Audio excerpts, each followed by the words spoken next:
Welcome everyone to Dogman-Palooza, a collection of some of Blackwater Media's best Dogman encounter stories. If you enjoy this, you can hear more cryptid and paranormal encounter horror stories at blackwatermedia.net. I'm Dr. William Lester. Thank you for listening.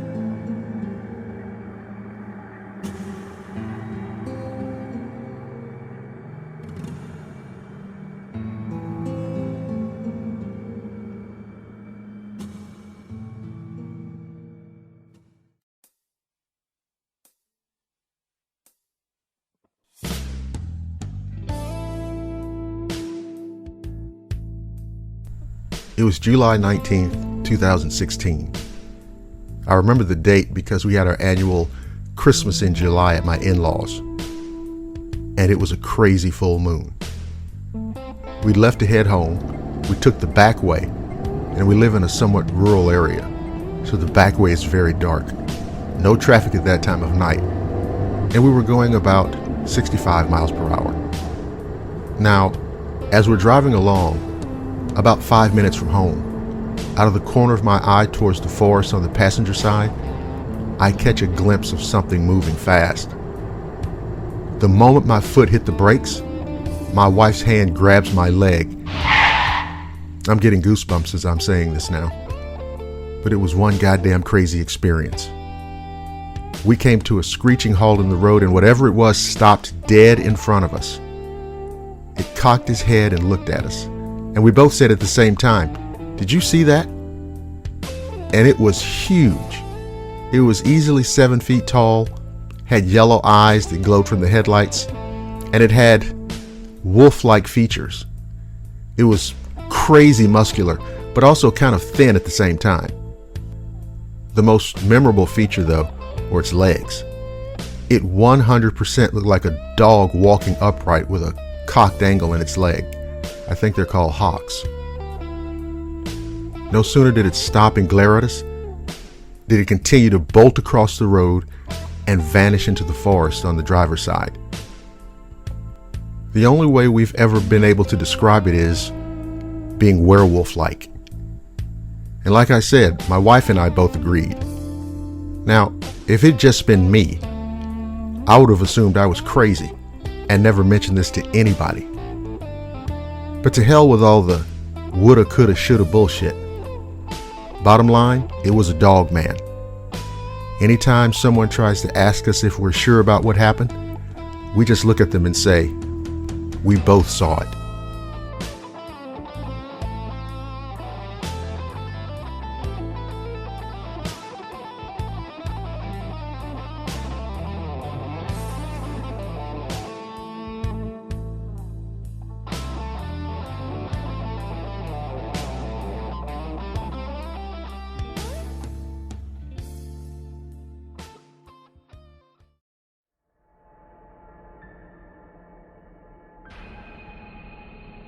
One weekend, my girlfriend Lisa and I went up to our mother's house up in the Wisconsin woods.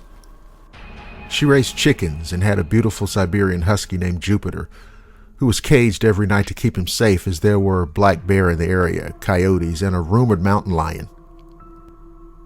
Anyway, they had a motion-activated yard light on their garage which would activate a security alarm in the house. Now, the second night we were there, Jupiter started barking. And then the alarm went off. Now, the motion detector is set to only go off if the motion is at 4 feet or higher. Lisa hopped out of bed and shut off the alarm. We both hurried out to the enclosed porch to look around, and you better believe I had my damn pistol well in hand.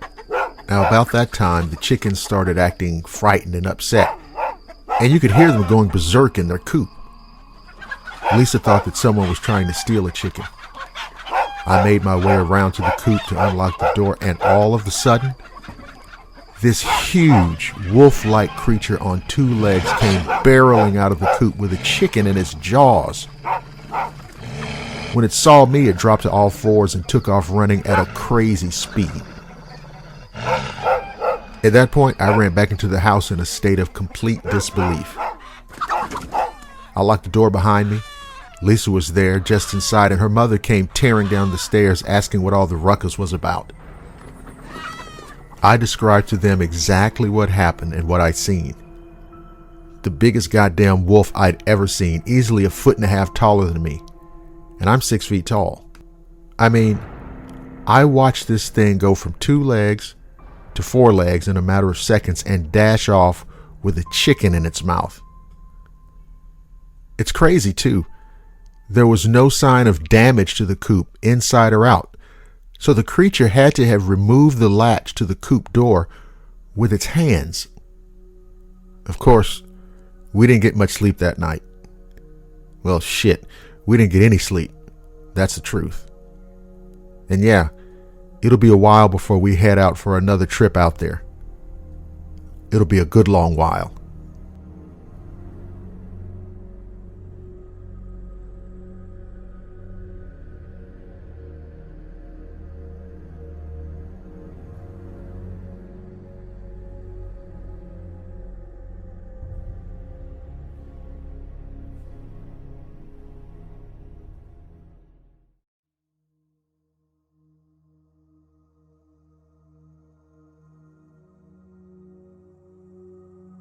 I've heard stories of these upright walking wolf creatures that people are calling dogmen. But I never imagined in my wildest dreams that something like that could really exist. And of course, for that reason, I would never see anything like that. But I was wrong. Man, I was goddamn wrong. It was a Friday night in November, 3 years ago, and it was raining like a motherfucker. I was in the den watching college football on ESPN, as was my habit on such occasions. I was enjoying chicken wings and sipping Crown Royal. The stereo was putting out some Sublime, Coltrane, Wes Montgomery, so on. You get the idea. Anyway, I was sitting in a recliner, which was on the left side of the room facing the TV. The window was on the other side of the room and 8 to 10 feet further along the wall from my chair. Now, like I said, it had been raining off and on all day, and as night fell, the rain really picked up. Every now and again, my eyes would catch the movement of falling leaves just outside the window. Like I said, it was November, and the leaves had taken on their autumn colors and fell regularly, and even more so in the wind and rain. Anyway, for whatever reason, a very strange feeling started coming over me. I can't really explain it, but it was a weird sensation of unease that at the time I couldn't account for. And then another flash of movement coming from the window caught my eye. And what I saw shocked and horrified me on every level of existence. Standing outside the window, in the darkness and pouring rain, was a huge wolf-like creature. It was just standing there peering in, and it had its right hand on one of the panes of glass. I mean, it actually had hands with fingers. And I mean fingers that ended in sharp claws or nails. From what I could see, it was covered in dark hair that was drenched by rain, and this thing was easily between 7 and 8 feet tall. I could see its breath was fogging up a section of the glass, and I remember just shouting out loud, "Oh shit." I realized that this damn thing could come through that window if it really wanted to. It occurred to me to step out to the hallway closet to get my rifle. And as if this wolf thing could read my thoughts, before I could take a step, it backed away from the window, turned, and dropped all fours and shot off into the darkness and rain. Well, I can tell you, I jumped way down into that bottle of Crown Royal. The next day, I checked the ground outside the window for tracks, but could only find a few faint impressions. The heavy rain must have obscured the other traces. So that's it. That's what happened. Since then, I've read a lot about other people's sightings all over the United States. I've also read and heard a lot about how some people want to go out into the woods and find this creature. Let me tell you something. I have seen this thing, and I strongly advise you not to go out looking for it, not to go out hunting for it under any circumstances. Because if you do, and you find it, I can promise you, you'll regret it.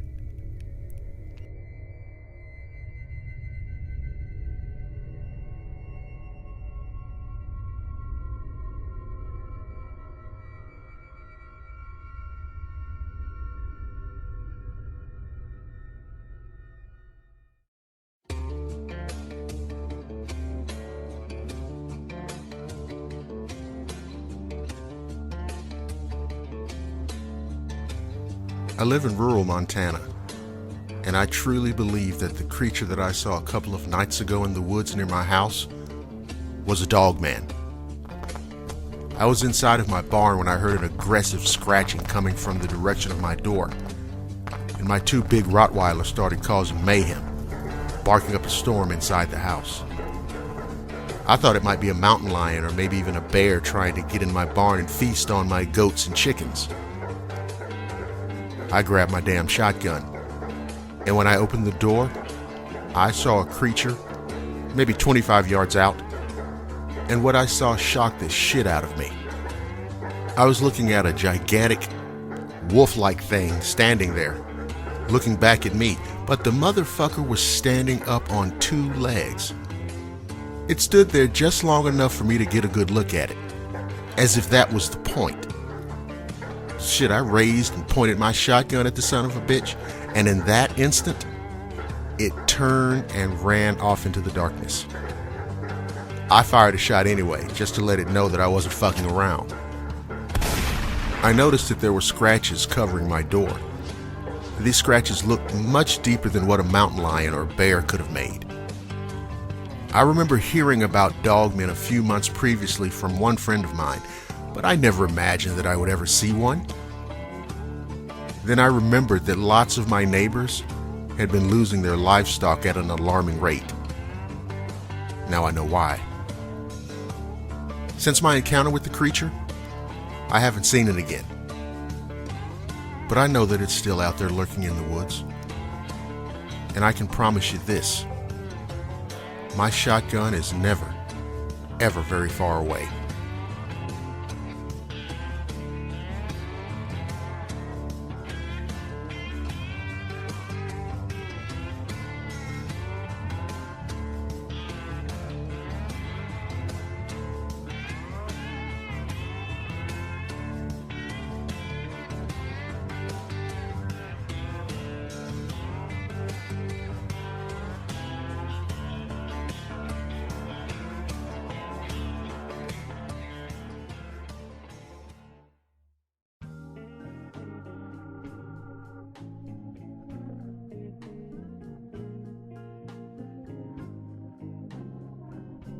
I wanted to pass along a story that was told to me by my uncle.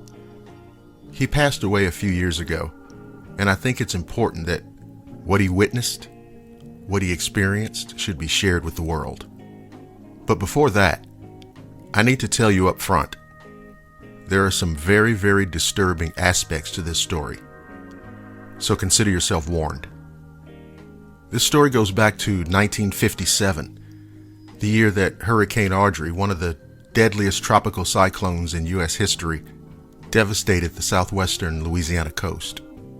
My uncle said that there were many folks down in the bayous that were killed, and the survivors went out trying to recover bodies. He and some others who had friends in that area participated in recovery efforts. He said that at some point, he broke off from his group, which he admitted wasn't a smart thing to do. But he came up to a big cypress, and about 25 feet up, he saw what looked to him to be a gigantic black wolf sitting on a branch, eating the body of a child. From the clothing remnants and the length of the hair, it looked to him like a little girl, maybe 10 years old. He said he reached for his rifle and shot the thing 3 times with .35 caliber Winchester shells.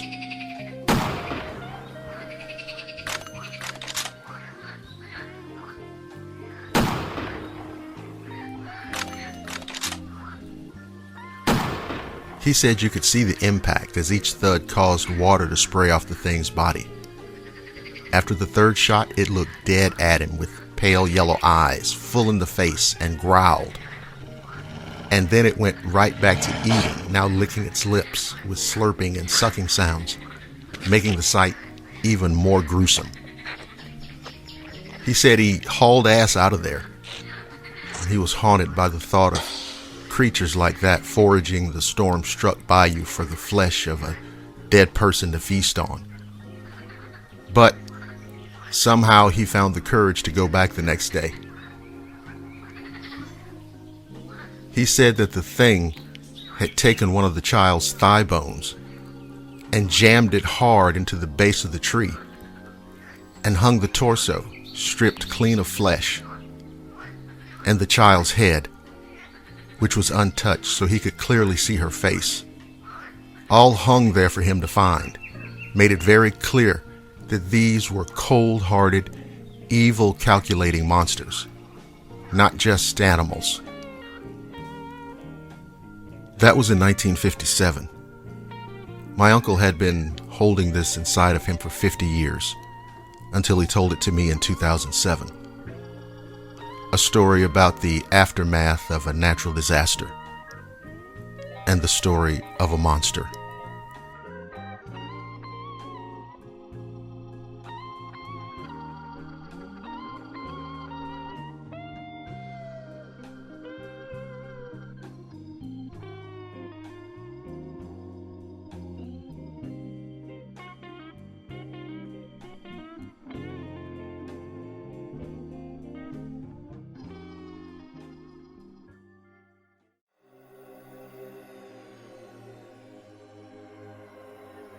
This is my first time going public about my Dogman encounter, mostly out of fear of seeing it again. This took place roughly 14 years ago. When I was a kid, my family moved out of the city and moved to a small town called Deer Brook, situated on the outskirts of Antigua, Wisconsin. Our house was surrounded by woods on 3 sides and a river and field in the back. The first year out there was really calm and relaxing, other than constant coyote howls every night. But every so often there would be a different howl. It was a deeper, much louder howl that would shake us to our core. At first, my parents would dismiss it as a wolf or just a bigger coyote, but something about it seemed off. One night in mid-July, my brother, my sister, and I decided to pitch a tent in the back field along the tree line. We just wanted to go camping. We sat with sticks, roasting our marshmallows by the fire till it got really dark, and then the typical howl started up. But once again, that deep howl was back, and it sounded like it was right in our ears. With how loud it was, it's hard to even guess where it was coming from, so we decided to put out the fire and get in the tent. Later that night, my sister fell asleep, so my brother and I chatted and just made jokes. Within minutes, we heard animals running around outside the tent, and then this little raccoon started to claw at the side of the tent that I was sleeping on. At first, I just kept poking at it, but then we heard something else, the crack of sticks from the trees.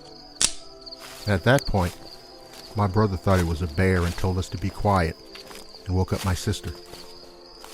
We started to hear footsteps coming closer and closer, and pretty quickly, they were right next to me. Now the raccoon just bolted the hell out of there.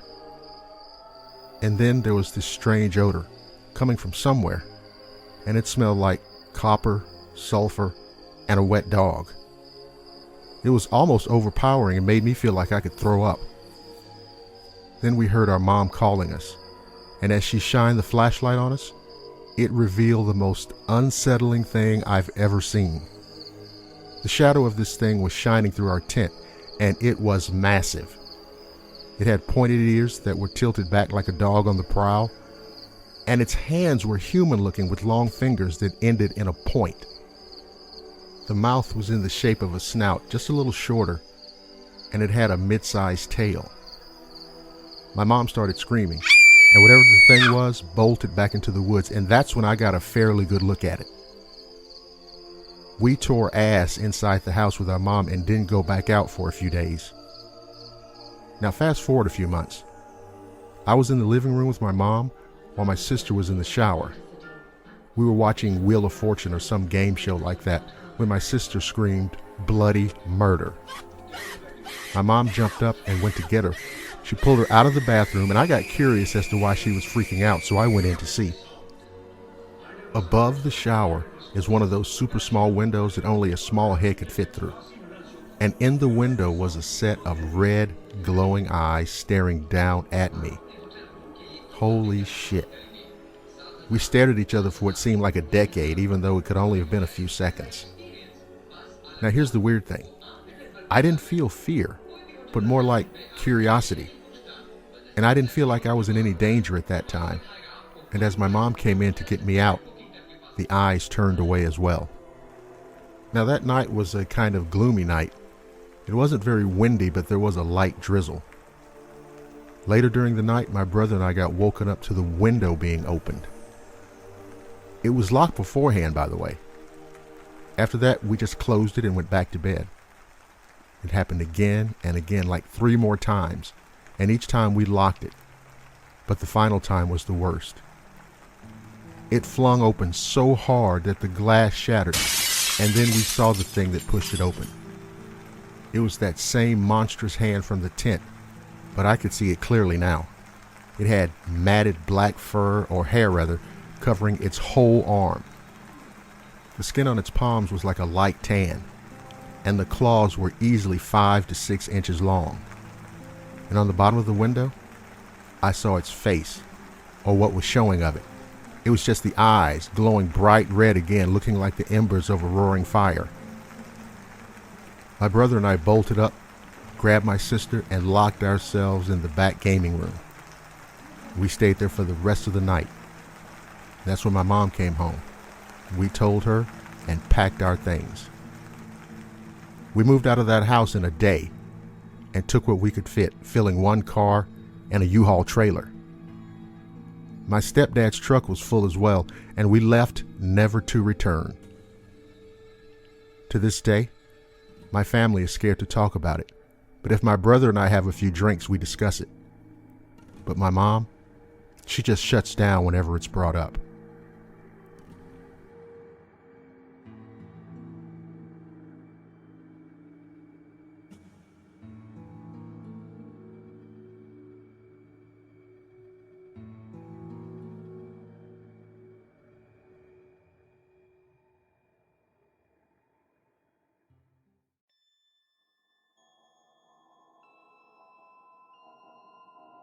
I've been hunting for over 30 years now.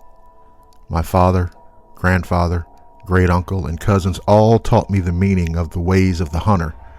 And not just that, I learned what it meant to be an outdoorsman, to have an understanding, an appreciation, and respect for nature. But none of that experience, none of that understanding or appreciation could have prepared me for an encounter with the Dogman. All of it came about one morning with me and my father scouting out a new hunting area. Since we were totally unfamiliar with the area, we thought it prudent to not go unarmed. About 20 minutes in, we found a trail that needed checking out. As soon as we hit it, I caught a flash of movement off to the left side of the trail, about 25 to 30 yards away. I didn't think much of it at first because it's normal, for example, to see the movement of birds flitting back and forth on branches and into the brush and brambles of a thicket. But both my dad and I stopped cold in our tracks when the sound of a low rumbling growl reached our ears. But it was more than that. You could feel the power of the growl vibrating all the way through you down to the bone. Now, I said quietly that we must have walked up on a bear with a cub and the growl was intended to scare us off. But my father just shook his head and said, "We have a situation here." Then the shit got real. From the left side of the trail, out of the brush, stepped a gigantic wolf-like creature that was standing on 2 legs. The head was easily 3 times bigger than a large German shepherd. It had black fur and dirty yellow eyes. And this thing had a muscle mass like you wouldn't fucking believe. It was easily 7 feet tall and had a mouthful of teeth that looked ready to do business. So there we were, my father and I, caught up in a terrifying showdown with this thing. I raised my pistol and pointed it at the creature, and when I did, it tilted its head to the right. Then my dad said under his breath, "Put that goddamn thing down and take 2 steps back." Then the creature dropped down on all 4 legs and took off to the right at a tremendous speed, and we watched it until it disappeared into the forest. That was about 10 years ago. My father and I have talked about it several times, only with each other, off and on since then. He always reminds me that if I'd pulled the trigger that day, that I probably wouldn't be around today to share this story with you.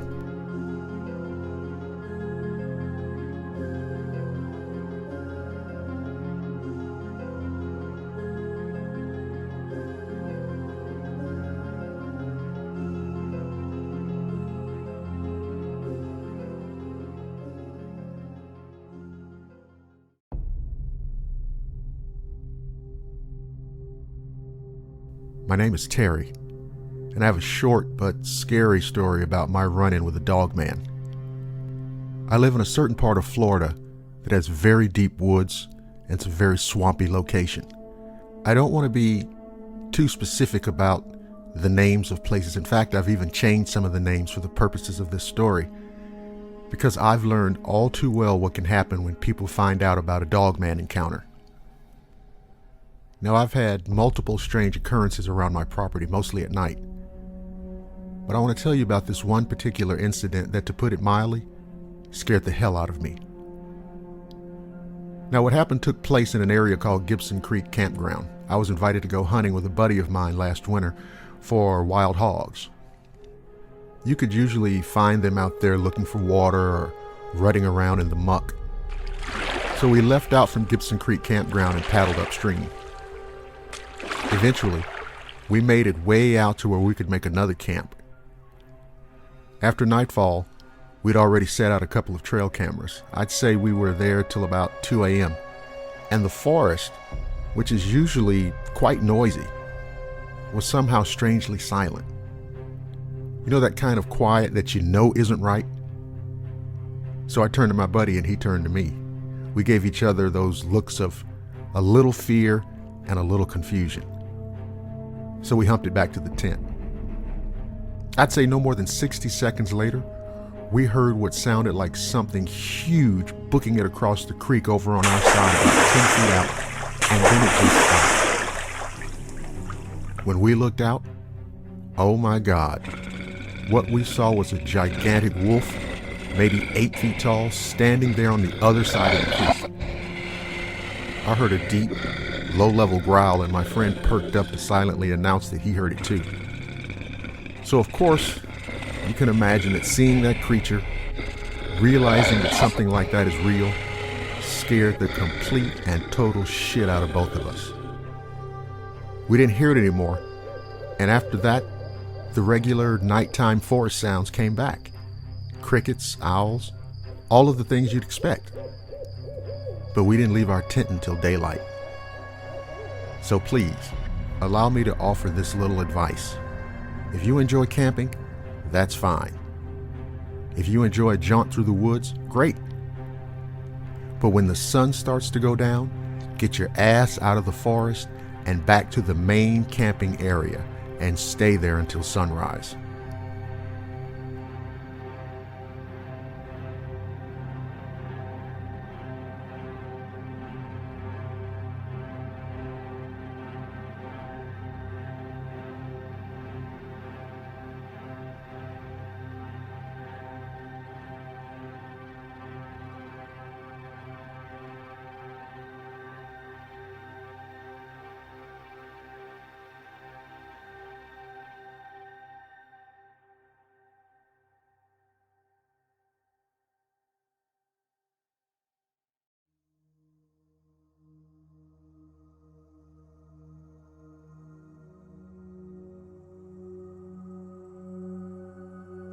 My encounter with the Dogman goes back some 40 years.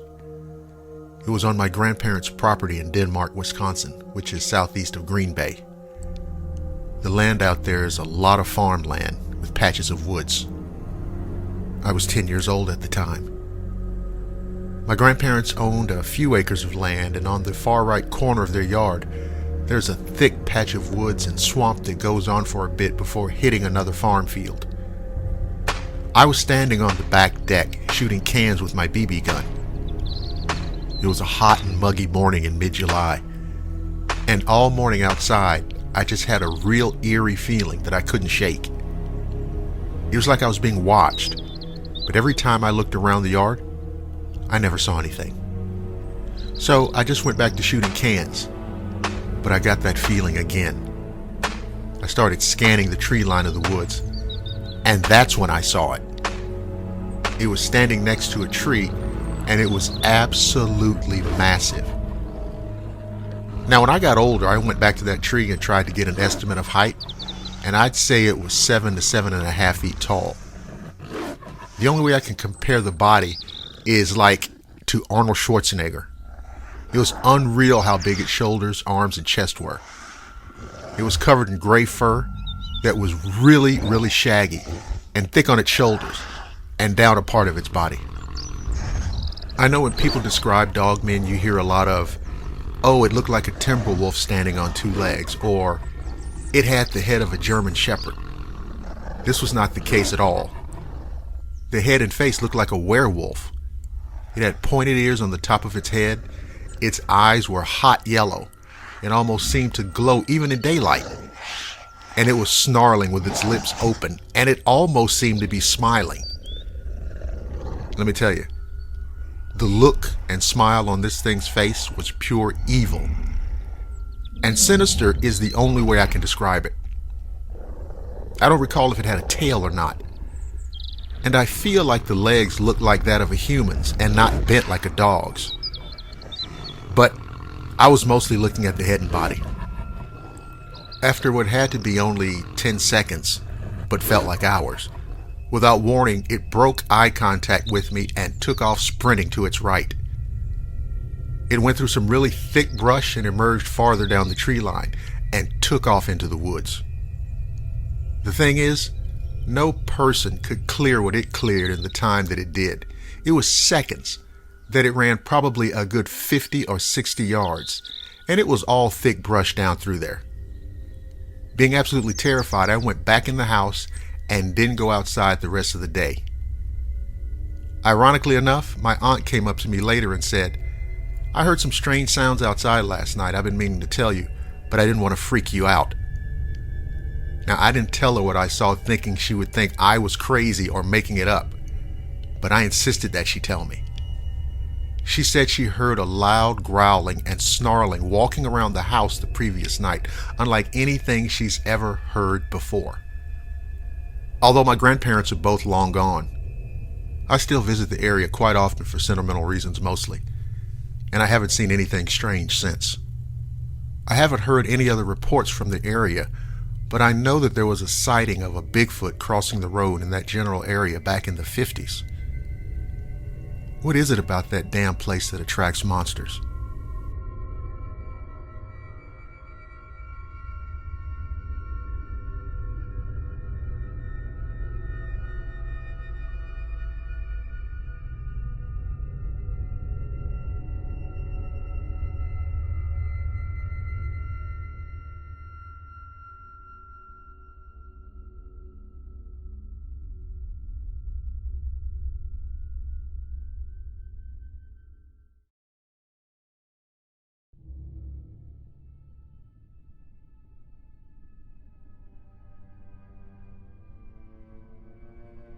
I have a longtime friend who happens to be an environmentalist and does a great deal of work out in the Pine Barrens of New Jersey. He recently told me about seeing a dogman in an area of Manchester County. His name is Davis, by the way, and he told me that the incident happened when he and his friends were going on a camping trip out in the woods. Anyway, on the first day of the trip, they were going down the road in a big Chevy pickup truck. Davis was looking towards the wood line to make sure that no deer were going to spring out and dash in front of them. Now, the truck was going about 40 miles per hour, and he noticed something was following them on the trail. Davis then told his friends to slow down a bit because they saw something following them, but before he could slow down, a massive creature jumped out in the middle of the path and then back into the woods, and they all got a good close look at it. Davis said that it was wolf-like, 7 to 9 feet tall, with highly developed muscles and perked ears and a snout like a German shepherd. He also said that the appendages this animal had were human-like, but with large claws on the end of its hands and feet and a large bushy tail. The creature hid itself in the brush, and they could all hear it growling from the thicket. Now at that point, they didn't know if the dogman would attack, in which case they were all fucked, or if it'd retreat into the forest, in which case they would all get crazy drunk that night. After about 30 seconds, the growls faded, and it was followed by the startling sound of something big tearing through the woods and moving away from them. Of course, they were all horrified at the sight of this creature. Davis said he looked over at his friends, and they all looked like they'd just seen a ghost, with the blood drained from their faces. That killed the camping trip, and most other ideas about subsequent outings, fishing, hiking, and whatnot. I've done a lot of reading about cryptids over the years, and of course, the Pine Barrens is often attributed to sightings of the Jersey Devil. When Davis and I were talking about it, he just shook his head and said, "Shit," as if one monster isn't enough to have to deal with.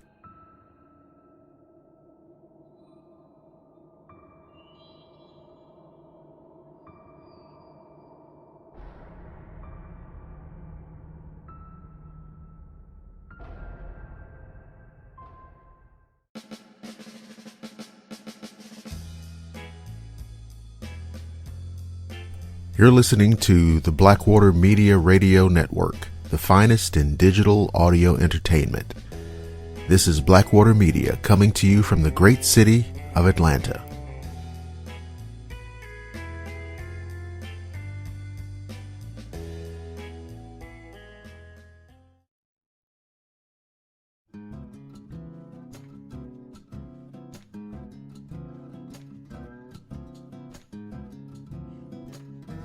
Let me tell you about an experience that my wife and I had last autumn. And by last, I mean late September of 2020. I wanted to be specific because I assume that people will be listening to this at any point in the future. Anyway, my wife and I were sitting out on the back deck, listening to music and having drinks. This is something we do fairly regularly in the fall, as it's generally cool enough to enjoy the glow and soft warmth of the fire pit and the crisp autumn air. With the kitchen window open, the music from the stereo wafted out into the evening air and made everything that much more pleasant and enjoyable. It was a Friday. Now, earlier that afternoon, I'd grilled a couple of steaks and a package of brats, and that, along with the potato salad, the grilled zucchini, and Texas toast, would easily make an autumn weekend's worth of delicious dinners. Anyway, our back deck looks out across the backyard, which goes on about 30 yards, at which point a fence squares the yard in. Now, beyond that fence, there's a stretch of woodland that starts about 10 yards beyond the fence line and grows denser as you move inward. So we were sitting out there talking about getting another couple of pieces of Halloween decoration and how good it was to see the changing color of the leaves, when my wife suddenly pointed out to the far side of the yard, beyond the fence and into the wood line. What she saw, well, what we both saw, was what appeared to be a pair of eyes. Glowing eyes, and I mean stark, orange, amber eyes looking dead at us from the wood line. Then the eyes rose up to at least 8 feet off the ground. Behind those eyes was the outline of what looked like a giant wolf. It took a step forward, and we got a better look at it. And this thing was fucking massive, with black fur and a huge German shepherd looking head. Now, we sat there frozen and frankly horrified. My wife broke the silence and quietly asked, what the goddamn hell is that thing? And all I could do is shake my head. And at that exact moment, we saw it drop down to 4 legs, turn, and shoot off into the woods. I thought about it, and there's really no way for me to correctly convey just how fast this creature moved. Anyway, a few seconds later, we heard a bone-chilling howl in the distance.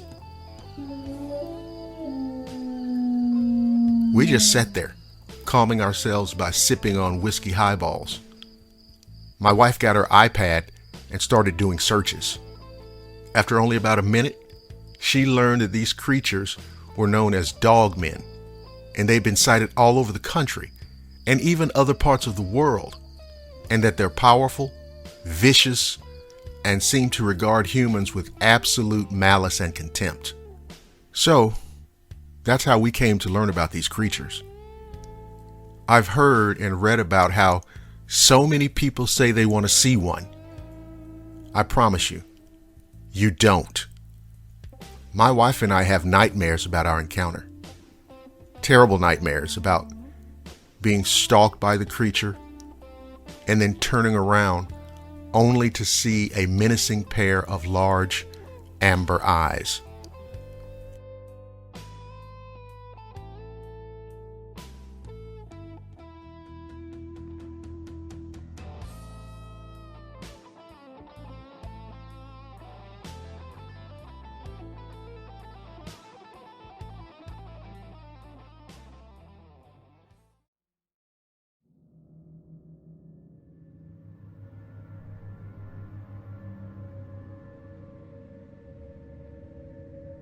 I work in real estate, or more exactly commercial real estate. So my work takes me all over the place, from urban industrial areas to very off the beaten path, secluded areas, farmlands, development lands, etc. Well, on this particular day, which was in October of 2012, my last assignment of the day was to go out and survey an old farmstead near Cayuga in Haldimand County, which is about 30 miles south of Hamilton, Ontario. The place had been vacant since the 90s, and I arrived in the late afternoon, I'd say around 5:30. The place was the last one on a dead-end country road and couldn't be seen from the road.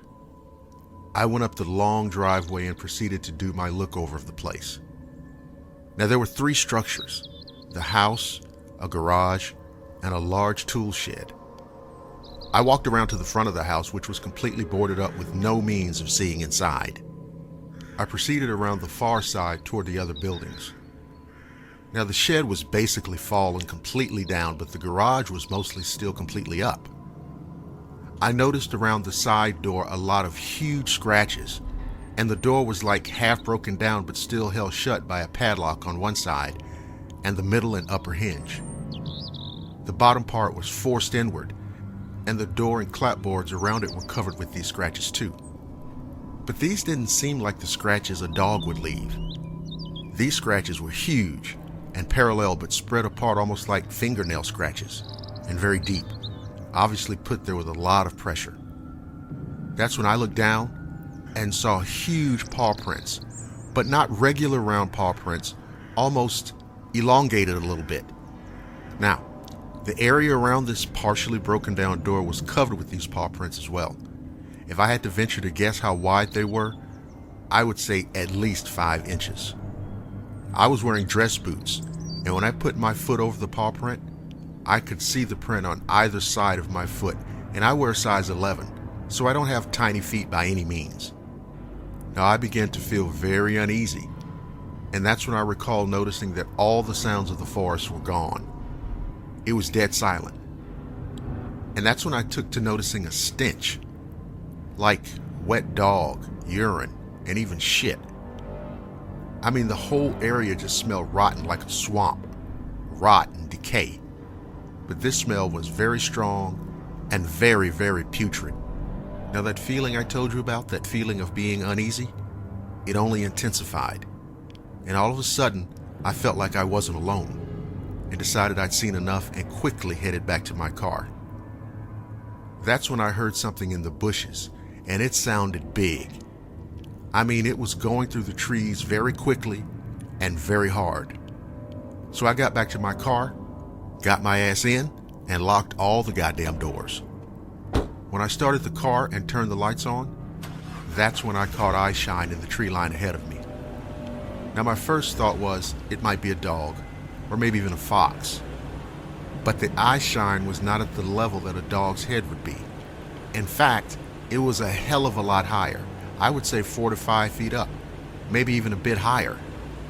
And although it was getting on toward dusk, and there were a lot of shadows, I caught sight of a large wolf-looking creature stepping out of the brush. I mean, this damn thing was so big that I knew that it couldn't be any kind of normal animal. But what made me freak all the way the fuck out was when it stood up on 2 legs. 3 words popped into my head. Time to go. So, I quickly backed the car around, right into a goddamn wet, marshy spot, and got my car stuck. Holy shit. I'm out here in the fucking middle of nowhere. Car stuck in the marsh, and a damn monster wolf lurking around in the area. But what's crazy too, I was still interested in watching this thing rather than where I was going, which of course was a mistake. So I got my attention quickly back to the car, and as I tried to free myself from the mud, I looked back to where the creature was, and it was gone. At the spot it had been, I could see further into the trees and thought maybe the creature had retreated back into the woodline. After several seconds of rocking my car back and forth, I managed to get out, and I left quickly. I don't think I've ever been so scared in my life. The creature seemed to almost radiate an intense sense of evil. I returned to that spot about 1.5 years later, and the place is gone. Someone bought the property and tore it down and cut down a lot of the trees. But to the best of my knowledge, nothing's been developed there. It's still just vacant land. For a long time, I didn't even speak about this, and I didn't want to be ridiculed or made fun of.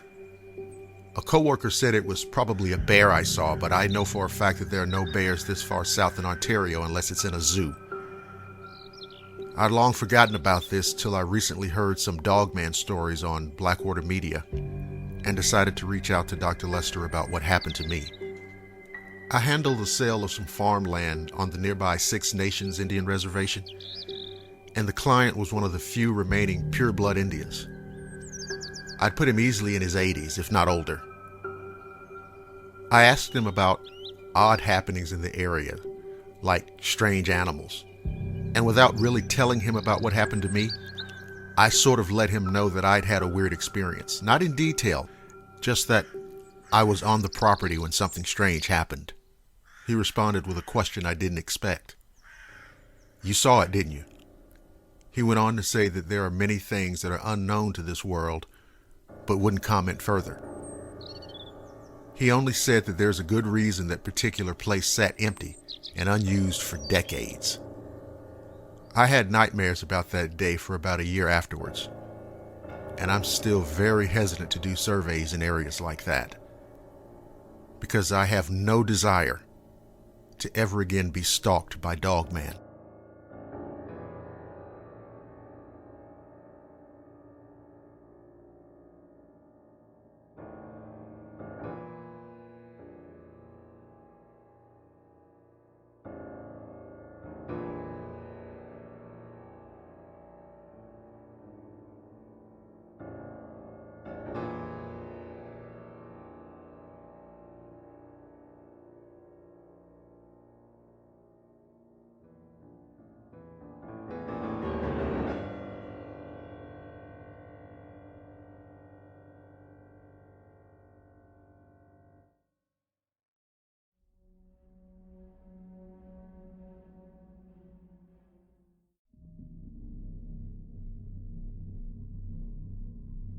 From roughly 2000 to 2005, I lived on the south edge of Northern Virginia.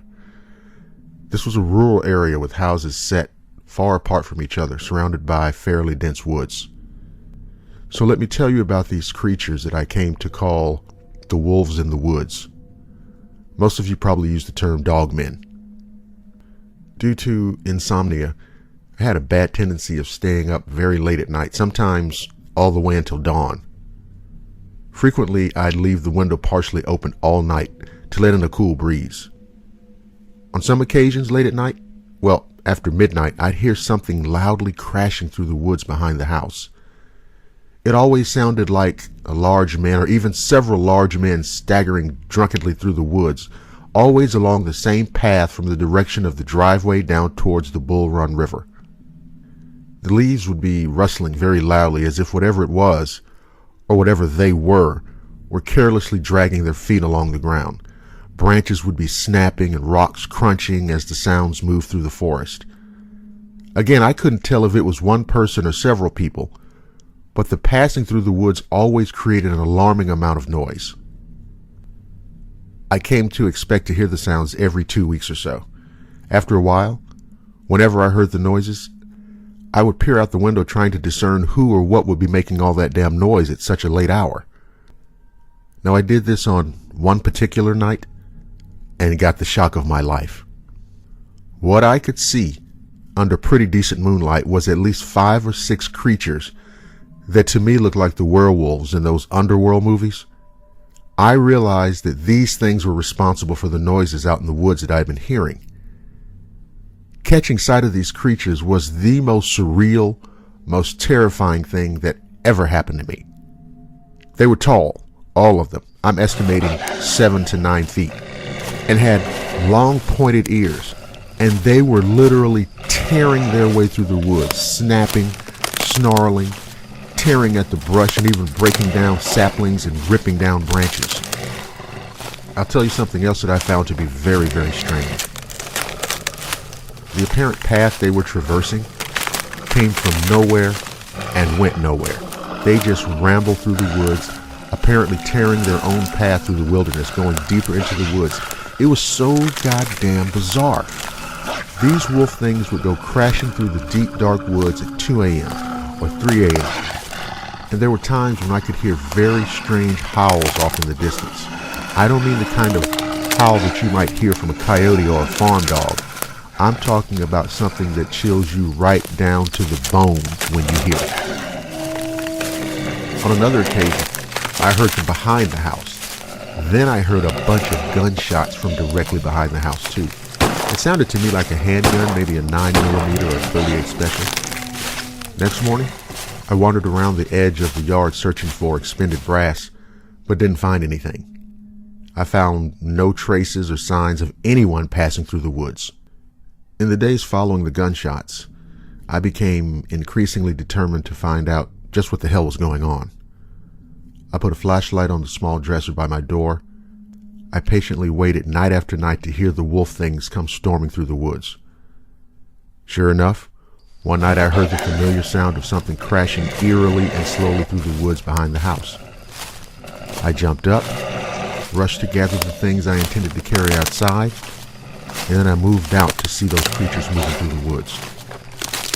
I searched for my keychain, then unlocked the lockbox in which I kept my pistol, loaded ammunition into the pistol, and tucked it into my belt. I grabbed my flashlight and quietly descended into the basement, then out the back door into the backyard. I felt like it took me way too long to get out there. By the time I cautiously made my way out there under the moonlight, I could hear the noisy movement receding into the distance. I walked slowly and stealthily out to the edge of the woods and pulled my pistol out of my belt. I crept soundlessly down the hill into the dark woods. I positioned myself defensively behind a large tree, in case they hadn't totally gone. I peered warily in the direction of the noise, my eyes strained to see whatever was out there, but I could discern nothing through the shadowy branches of the forest. After a while, I pointed my flashlight towards the direction of the noise and turned it on. My night vision was instantly ruined by the reflection of light from the tangled mass of trees and branches. I turned the light off and listened to the sounds fade into nothing. I went back inside a little frightened and completely frustrated. To this day, I wonder about why those creatures move through the woods at night. Where do they come from? Where were they going? And the most frightening question, will they ever return?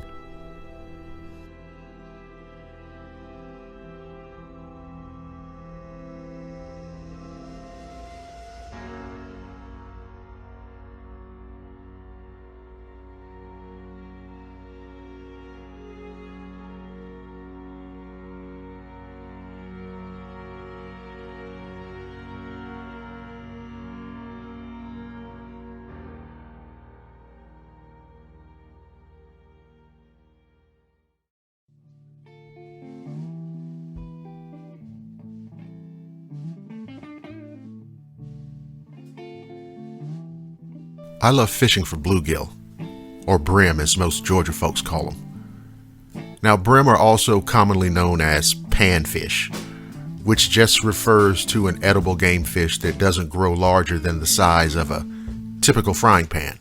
And you catch them with just about anything you can put on a hook. Breadcrumbs, cheese, bits of hot dog, anything. But for the record, the best bait for brim include worms, crickets, grasshoppers, or even small bits of shrimp. One funny thing about them, though, they can be somewhat aggressive and don't seem to have any fear of humans, but if you enjoy catching them as much as I do, that's a good thing. Anyway, a few years ago, I bought one of those pond prowlers at Bass Pro Shop. It's a one-man fishing boat, 8 feet long, and perfect for the kind of fishing that I like to do. But this isn't just a story about me telling you how I went fishing one day. It all leads into something that still gives me nightmares. I just thought that maybe sharing it would be cathartic. Some people will believe it, some won't. I don't really give a shit about that part of it. I just want to gain some degree of, peace of mind. Anyway, I was out on the boat one Saturday at one of the local ponds. Now, that particular area has a number of small to medium-sized ponds that are fantastic for brim fishing. I remember the day was mostly sunny with a few clouds that drifted across the sky from time to time, providing brief moments of shade from the late spring sunlight. Now, after about 20 minutes of fishing, I noticed some kind of movement in a dense thicket of reeds by the bank at the far side of the pond, maybe 30 to 40 yards away. Then I heard the sound of something thrashing the water, but whatever was making the noise was obscured by the reeds. And then it wasn't. Rising up from the reeds was a huge creature that had all the features of a wolf except that it was standing up on 2 legs. I was frozen in place with terror. Now this thing had dark fur, very dark fur, and eyes that seemed yellowish orange, and they were locked on me. There was what I took to be blood around the snout of the creature, and there was also what looked to be some kind of dead animal in its right hand.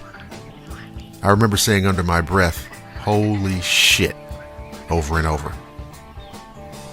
I started maneuvering my boat back to the bank while also trying to keep an eye on the wolf thing.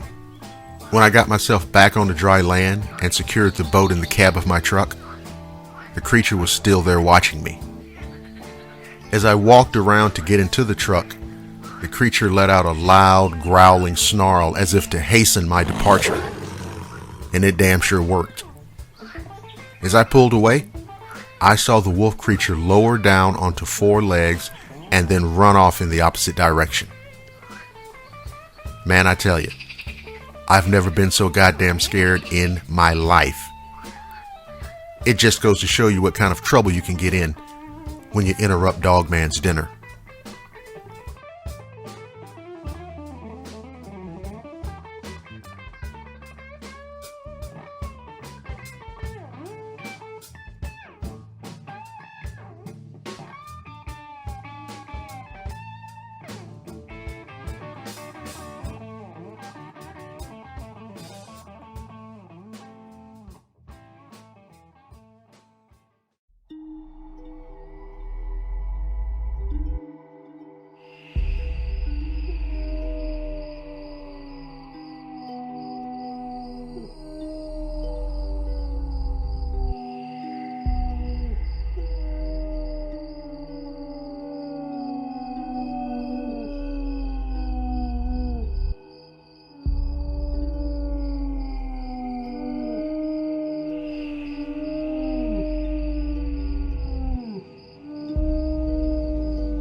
That's the sound that I hear almost nightly for weeks at a time, beginning in September, or more precisely, immediately after the advent of the fall equinox.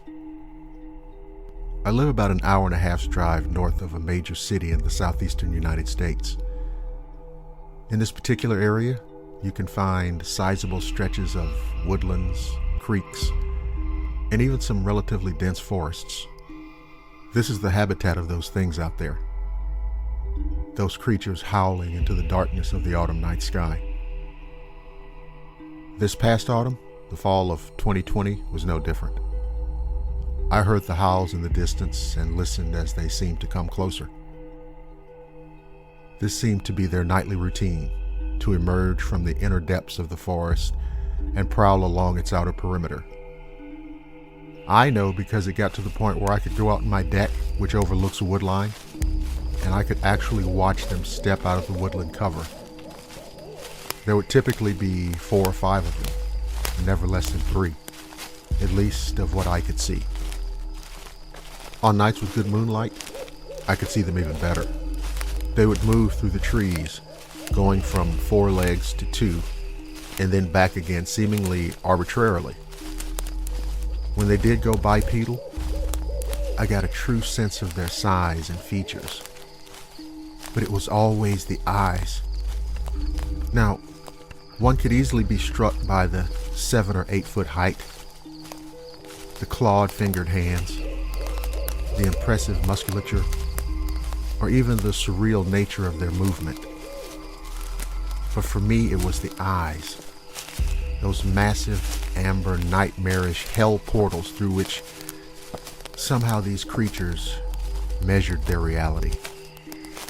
There were even rare occasions when one of them would turn those eyes in my direction, looking directly at me, as if to let me know that they were aware of my presence, and then turned its gaze away dismissively and walked on. Their eyes terrified me. So yes, these things are out there, hunting, lurking, hiding, stalking. And I know that come September next, there will once again be howls in the forest.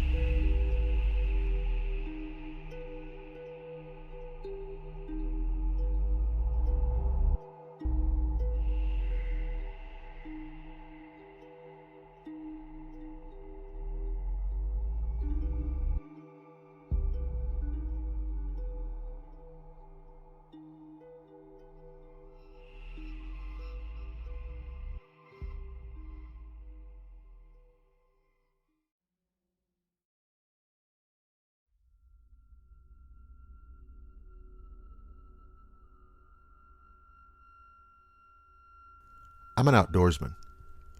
I'm very experienced in hunting, camping, hiking, and general survival. I'm very familiar and used to wildlife, and I was charged by what I believe was the cryptid known as Dogman. It charged me and my cousin. It was not a bear. A bear can't move how it did.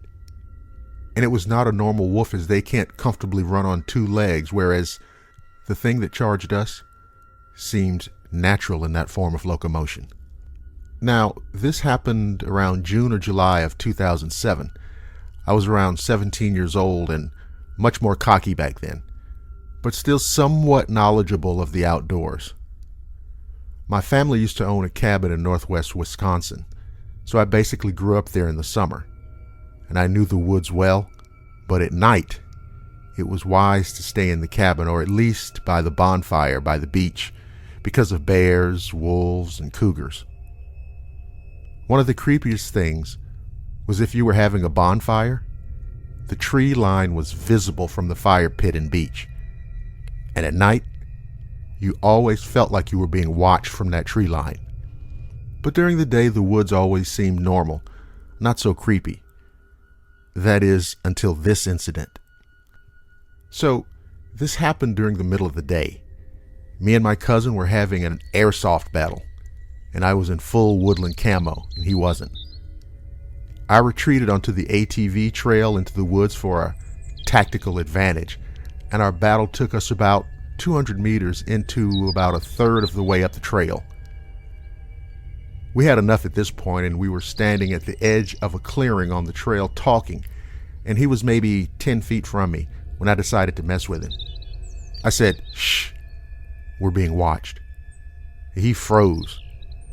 Then I realized the woods were dead quiet, and I got spooked and started scanning the tree line and the other edge of the clearing from left to right when I saw it.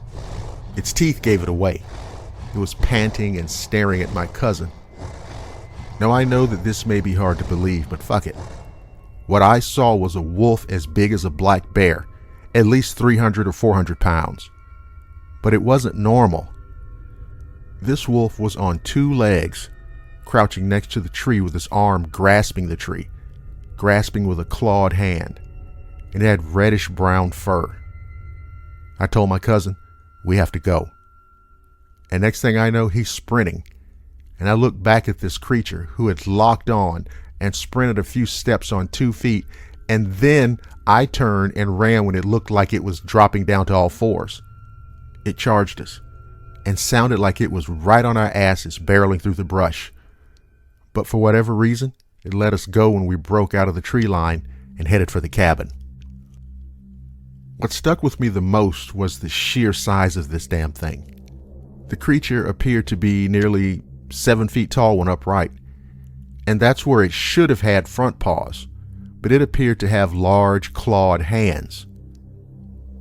Now I'm not sure how to explain it away rationally. I have heard that wolves will occasionally kind of walk upright, but as far as I know, they can't sprint on 2 legs, nor do wolves get that big. And black bears more or less waddle on 2 legs for short periods of time. But now I do understand where the term dogman came from. And I can tell you for damn sure, it's something that I never want to see again.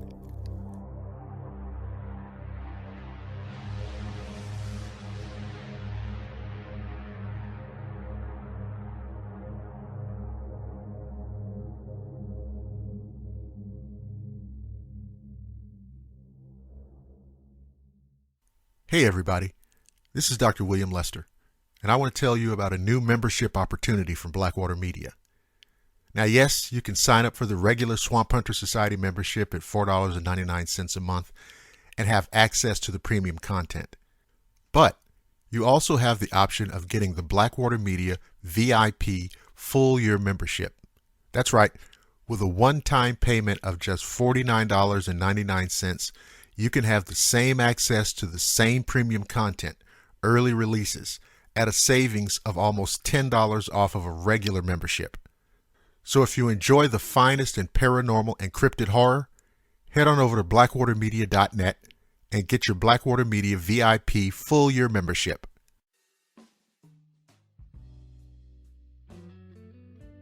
I'm an avid bird watcher.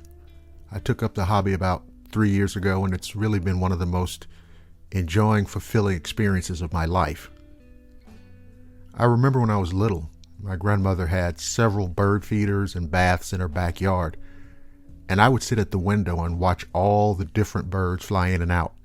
Robins, brown thrashers, cardinals, blue jays, as well as many more that I couldn't identify at the time. But it was my love of bird watching, or some people are now calling it birding, that led to an experience that I would never ever forget. It was about this time last year on an unusually warm January day when I trekked up to Dawson Forest Wildlife Management Area. Dawsonville is north of Atlanta in Dawson County. The location is a large area of varied habitat near the Etowah River. I knew that the marshy wetlands hosted breeding species including common yellowthroat, indigo bunting, blue grosbeak, orchard oriole, so on and so forth. Plus, I was counting on seeing what species could be seen along the edges of the forest. There was a nice blind with a bench overlooking the pond where I could look for waterfowl and waders. So that's exactly where I headed once I got there. I hit the bench, took out my thermos of piping hot coffee, poured a cup, took a few sips, and just kind of took in the surroundings.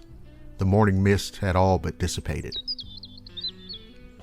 I broke out my Athlon Argos binoculars, looked out across the pond, and got the shock of my life. Standing on the far bank of the pond was some kind of large canine-type creature. It reminded me of something in many of the werewolf movies over the last several years. Its ears pointed straight up. It was very tall and had broad, powerful-looking shoulders. Through my binoculars, I could make out its muscle definition, and its eyes had a very deep orange tint to them. The other really strange thing about it was that it seemed to have hands with fingers instead of paws. I was in an absolute vortex of abject fear and wild fascination. Now the creature looked around and then went down on all fours and started drinking, but stopped after only a few seconds. It raised up its nose and I could see its nostrils flaring. Then came a moment of total terror. It must have caught my scent because it locked its eyes dead on me. And I didn't move. But while I kept my binoculars on the creature, my brain was on fire trying to calculate how fast I could get back to the car. Then, as it kept those enormous fiery eyes fixed on me, the creature let out a roar that hit me like a tornado. From that point on, I was in survival instinct mode, and I'm sure that I moved faster that day than I ever had in my life. Shit, I'm not even sure that my feet were touching the ground, and before I knew it, I was slamming the car door shut and starting the engine. I don't even think I exhaled until I hit the on-ramp to the interstate. So that's what happened. I have read a good bit on cryptozoology since then. All kinds of encounters with all kinds of creatures. Chupacabra, Mothman, Bigfoot, lake monsters, and a menagerie of other weird things. And of all things, my first and so far only cryptid experience had to be with a damn Dogman. Maybe the very worst of all.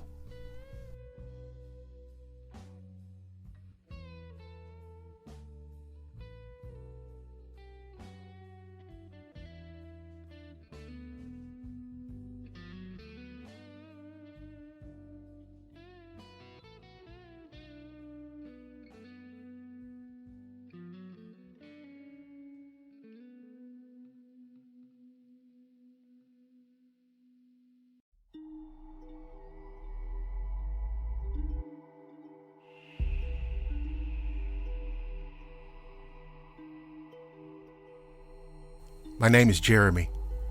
I want to tell you about a brief encounter that my late wife Sarah and I had with a Dogman. We were taking care of my mom at the time. She took daily walks, both in the mornings and in the evenings. And on one particular late afternoon, we'd gone around the corner of a street, maybe 2 streets away, passing by an empty lot. I estimate the time between 5:30 and 6. So, as it was approaching dusk and we were about 20 feet from the fence surrounding it and out of the shadow, this enormous black dog or wolf type animal appeared. Now imagine the size of a Great Dane and then double that. Its fur was pitch black and it had the head of a wolf and what looked like glowing eyes. It traveled the length of the fence, turning its massive head at us. I said, "God damn, did you see that?" I can tell you it was so black and terrifying looking, we were shocked. We'd heard stories of strange phenomena in Sedona, but it was such a surreal experience. It's hard to explain. Have you ever had the feeling that you're seeing something that you're not supposed to see, or that it's just not even supposed to be there? That's what it was like. I mean, this thing was just walking in her neighborhood like it was stalking us. We only saw it for a few minutes, but it was terrifying to say the least, and it moved swiftly at a strange, hulking gait along the fence, almost like it was guarding the property. I don't know, but I recently read an article online about cryptids, including a creature called Dogman. Well, this creature that we saw was about as close to that as I could remember. Man, it's horrifying to know that these creatures are out there.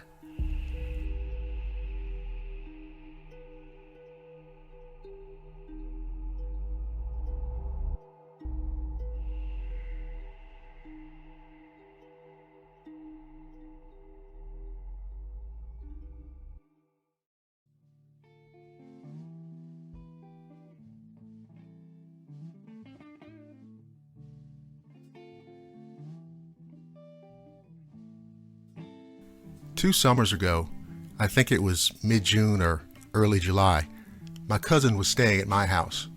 I live with my grandparents and take care of them. She went out onto the back porch to have a smoke around 10 o'clock, and while she did that, I decided to have a cigar and went out to my car to retrieve my lighter.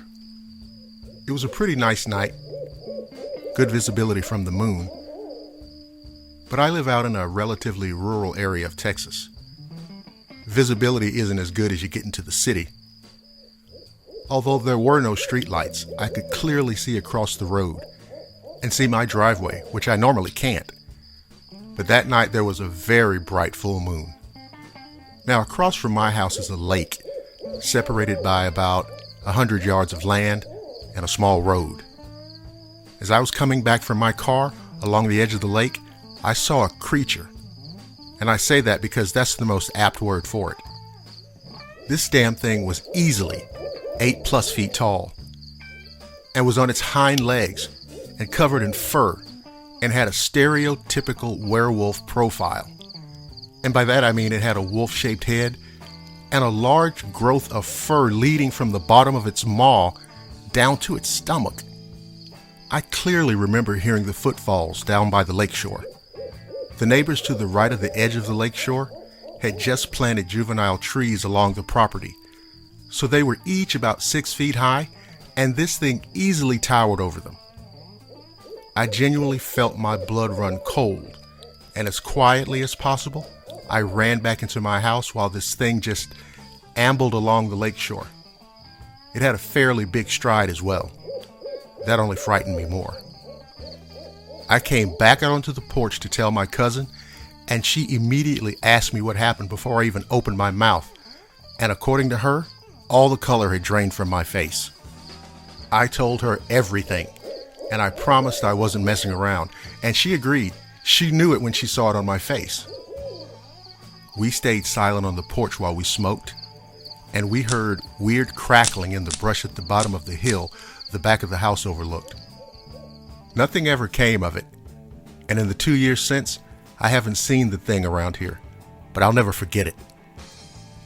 I still think about this every once in a while, and it always brings back feelings of terror and dread.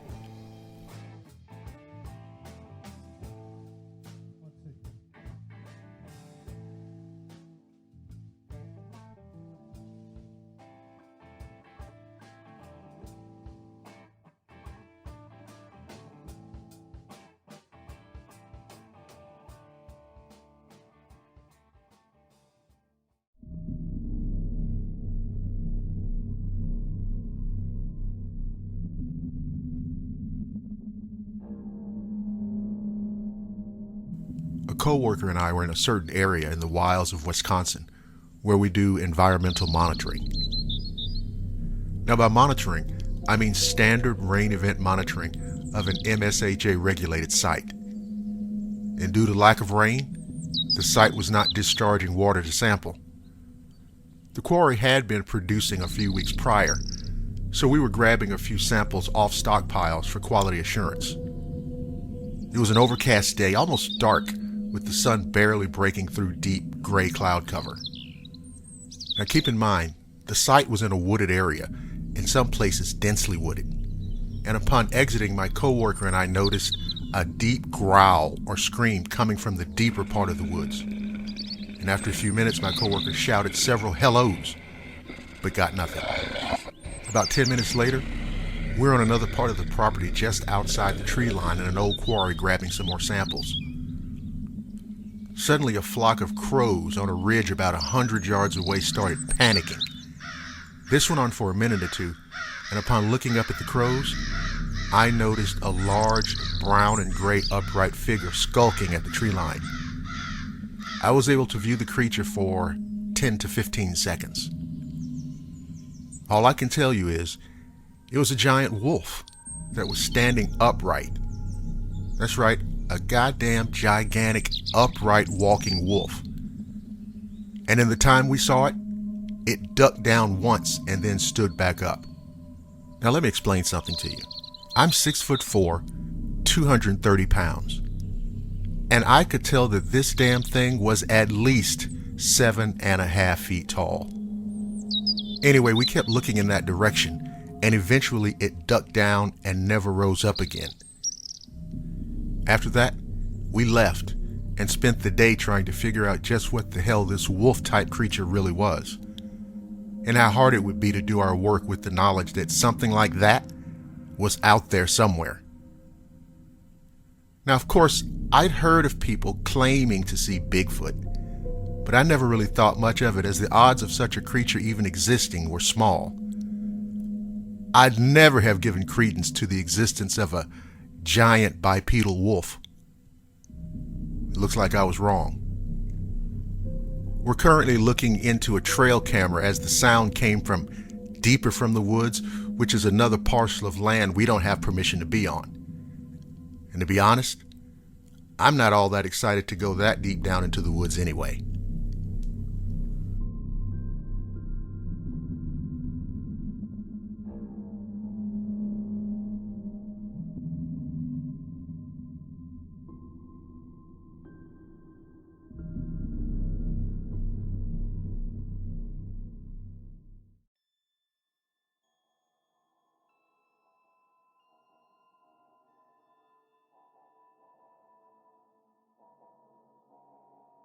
My father told me about a very weird and frightening thing that happened out at his place a few years ago. He said that he awoke one night to the sound of dogs barking and realized that the neighborhood dogs were barking at something that was moving parallel to the road.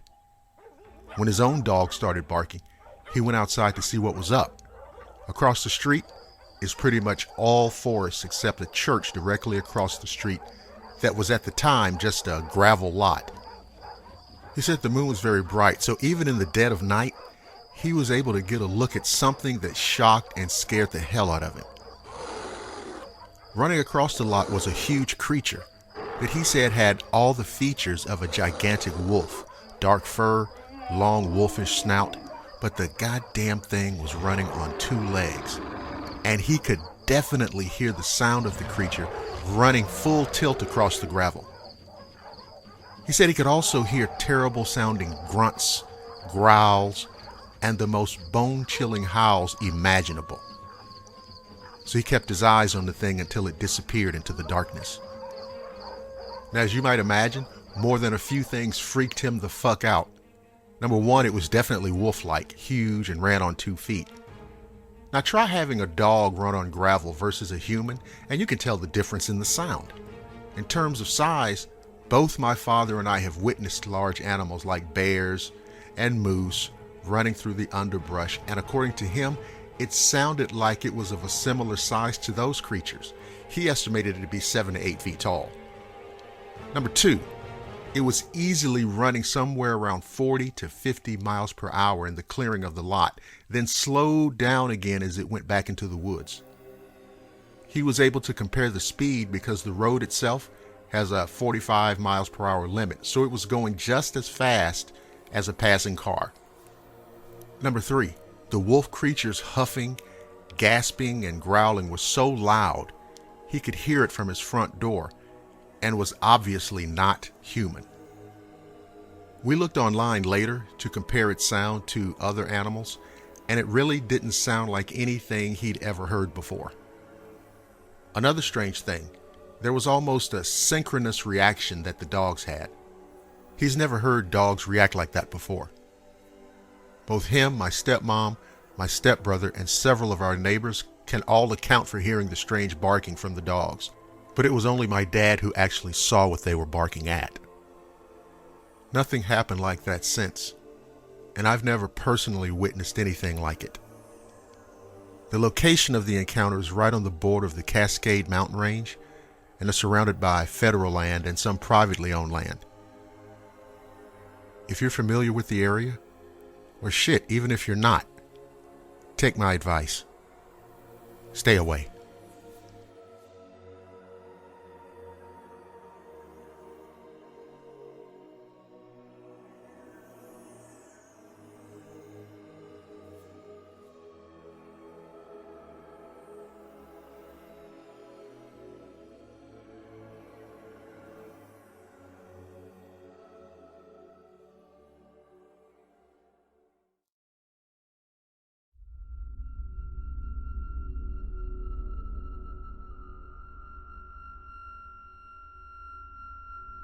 I want to tell you about an encounter with a dog man that changed my life. Now, before I get started, let me make something as clear as I can. What I saw was 100% real and 100% terrifying. And no, it wasn't a bear, it wasn't a coyote, and it damn sure wasn't my imagination. It was in the evening, and my family and I were coming back from Chesapeake Beach, Maryland, from having dinner.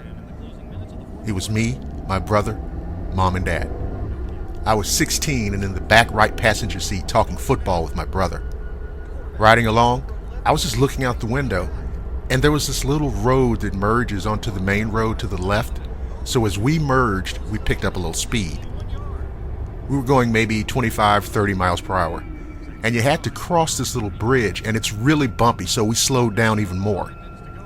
Once we did that, I looked up ahead, and about 35 to 40 yards ahead, I saw something standing on the wood edge off to the right a little, but it was exactly at the edge of the woods.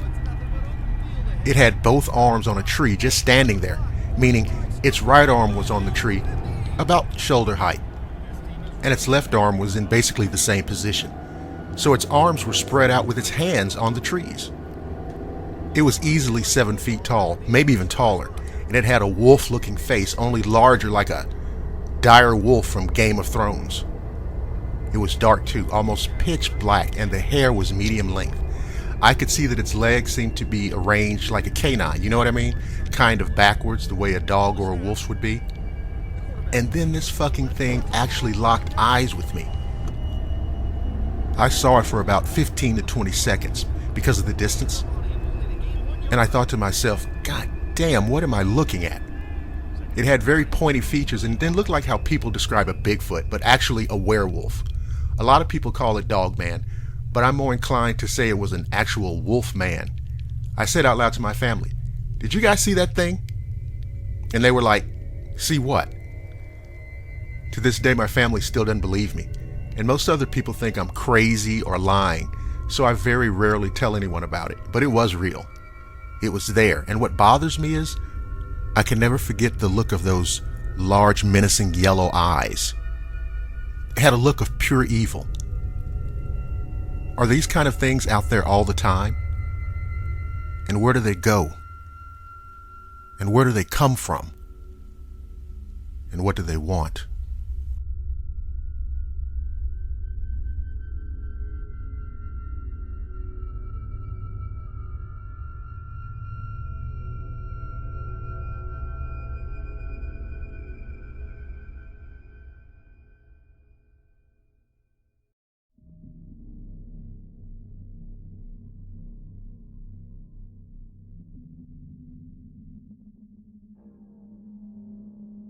Before I get into this story, I need to give you just a brief background.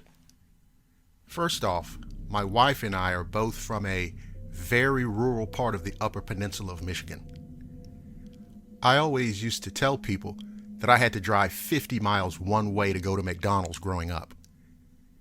It's the type of place where, now that I go back to, you realize how very empty it is in those spaces between the towns. Anyway, on to the story. My wife was visiting family for the weekend in Upper Michigan and was driving home to Wisconsin early on a Sunday morning. She described the morning as cloudless and sunny and seemingly normal. She left town and was on the outskirts where there's few houses but a good number of fields. About 15 minutes into the drive, she said she saw something out of the corner of her eye out in one of those small fields. She said her first instinct before she focused on it was that it was a horse. You know how when you spot something like a dog in your periphery and your brain uses available info like movement and relative size, and all that says dog. She said that's exactly what happened, but her brain said horse. When she turned to look, she said she saw an absolutely gargantuan white or cream-colored wolf loping along the tree line in the field next to the road. She said it was trotting along casually in the field, but near the edge of the forest, and that other than the fact that it was huge, said it looked like a normal wolf. She said she was so stunned that she put on the brakes in the middle of the road and sat and watched for approximately 15 to 30 seconds. She confirmed in that time that it wasn't her mind playing tricks on her or a trick of the light or anything. She said it was literally a horse-sized wolf.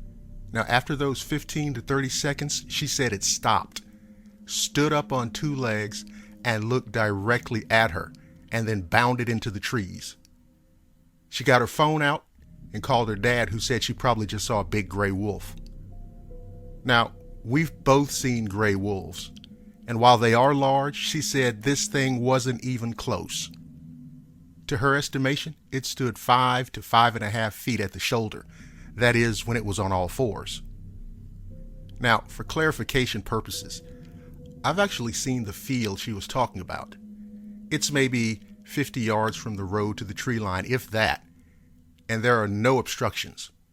Along the edge are small spruce trees interspersed with larger oaks and whatnot. So there's a fair number of things for the eye to use as reference. She said she never lost sight of it until it went into the forest. Since then, we've learned that these creatures are usually referred to as dogmen. And based on what we've read and heard about these creatures, my wife said that she never wants to have that kind of experience ever again. And I don't blame her one bit.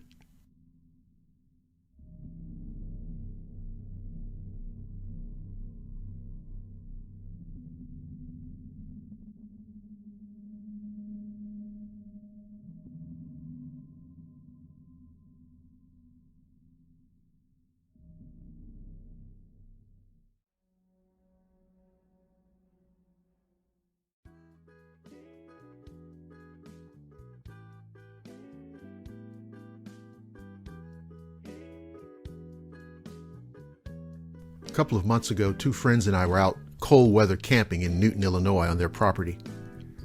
I remember that there was a nice clear sky and a bright 3/4 moon. We almost didn't need flashlights at all.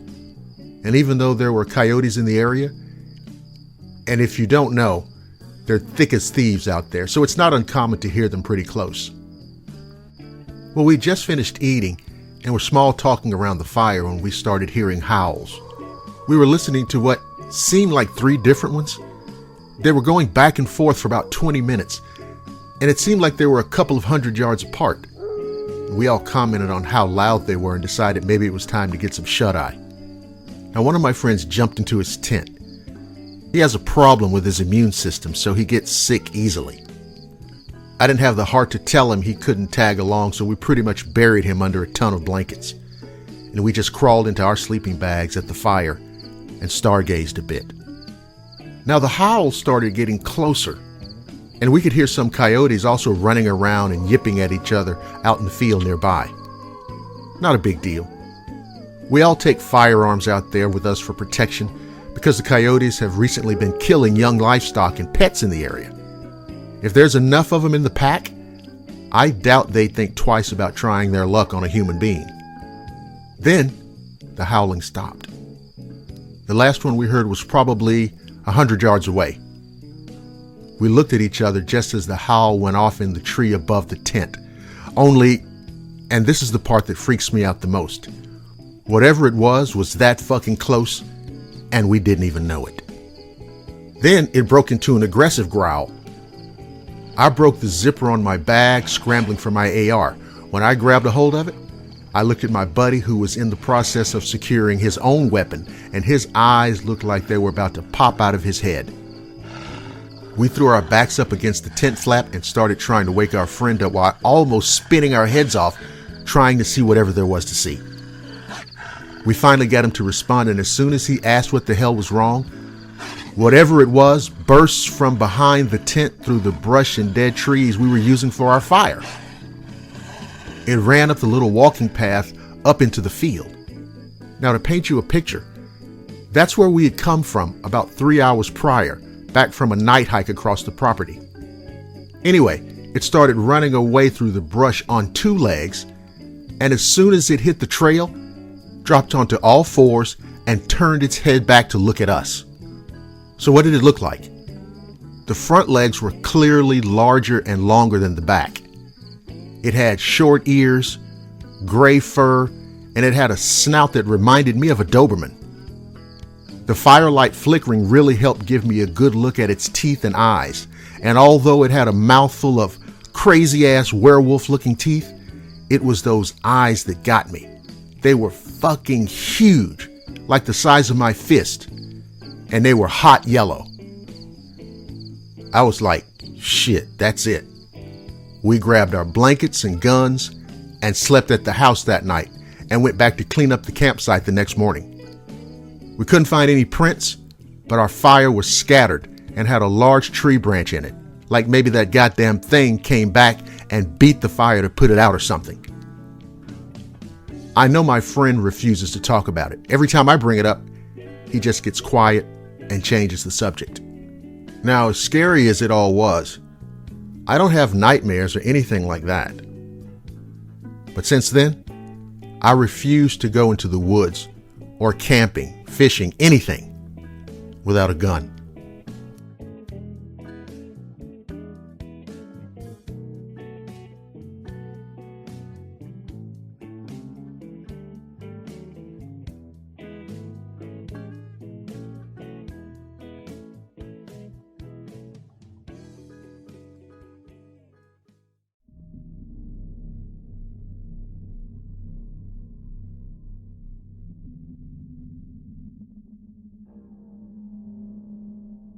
My Dogman encounter goes back to October of last year, when I bought my first set of night vision goggles. Just so you know, sometimes they're called NODs, Night Optical or Observation Device. Anyway, I decided to take my girlfriend to the park to look at the stars. So about 8:30 or so, we headed out to the park, and as soon as we got there, I powered up my NODs and started scanning the area and looking up at the sky. After about 15 or so minutes of looking around, we saw the one cop in town pull into the park, and I assumed he was going to ask us what we were doing and why we were in the park after dark. I had my girlfriend turn the flashlight on her phone on as a way to signal to him that we weren't trying to hide or anything. Now, this particular park has a roundabout that goes from entrance side to exit side. The cop went all the way around and stopped, so I started watching him through my goggles. And I saw something behind his vehicle, which was one of those cop SUVs. To be honest, I think by that point, he saw whatever it was too, because he pulled out pretty quick. I was a good 30 yards or so from where the truck was situated, so I had a pretty good field of vision. This thing was taller than the vehicle and started chasing the cop car. Then, almost like it could sense I was looking at it, it squatted down onto its haunches and locked eyes with me. And its eyes were glowing, and I could clearly make out the canine features. Bottom line, this goddamn thing looked like the werewolf in that movie Van Helsing. My girlfriend and I took off running at that point. Weird thing was, the creature didn't give chase. It just stayed there and stared us down as we ran. The way it squatted was human-like, but it was huge. Way too big to be a man. Off in the distance, there was a blood-chilling howl. The cop didn't even stop to talk to us. I always wanted to go ask him what exactly he saw that night, but never got around to it. But that night was one of the weirdest and creepiest experiences I've ever had. So yeah, Dogman is real, and it's nothing to mess with.